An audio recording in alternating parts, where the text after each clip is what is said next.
PM Shri കരാറിൽ നിന്ന് പിന്മാറാനാകുമോ എന്ന് പരിശോധിക്കുമെന്ന് പൊതുവിദ്യാഭ്യാസ മന്ത്രി N. ഷംസുദ്ദീൻ. വിദ്യാഭ്യാസ സെക്രട്ടറിയുടെ റിപ്പോർട്ട് ലഭിച്ചു. വിഷയം സർക്കാർ ചർച്ച ചെയ്യുമെന്നും മന്ത്രി പറഞ്ഞു. PM ശ്രീയോടുള്ള UDFന്റെ രാഷ്ട്രീയ നിലപാട് സുവ്യക്തമാണ്. ഗവൺമെന്റുകൾ തുടർച്ചയാണ്. കഴിഞ്ഞ ഗവൺമെന്റ് MOU ഒപ്പിട്ടു. അപ്പം അത് ഇനി എങ്ങനെ അതിന്റെ ഭാവി കാര്യങ്ങൾ എന്നുള്ളതാണ് ആലോചിക്കേണ്ടത്. കഴിഞ്ഞ ഗവൺമെന്റ് MOU ഒപ്പിട്ടു, ഫണ്ടും വാങ്ങി. അതിന്റെ പേരിൽ മുടങ്ങിക്കിടന്നിരുന്ന ഫണ്ട് വന്നു.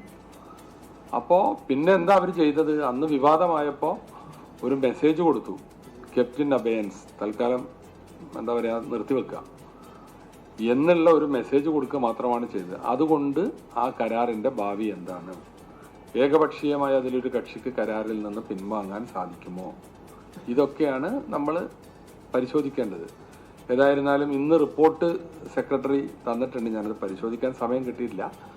അപ്പോൾ ഞങ്ങളത് പരിശോധിച്ച് UDFൽ ചർച്ച ചെയ്ത് വൈകാതെ തന്നെ ഞങ്ങളിതുമായി എന്താണ് ഇനി ചെയ്യാൻ പോകുന്നത് എന്നുള്ളൊരു പ്രഖ്യാപനം ഉണ്ടാവും.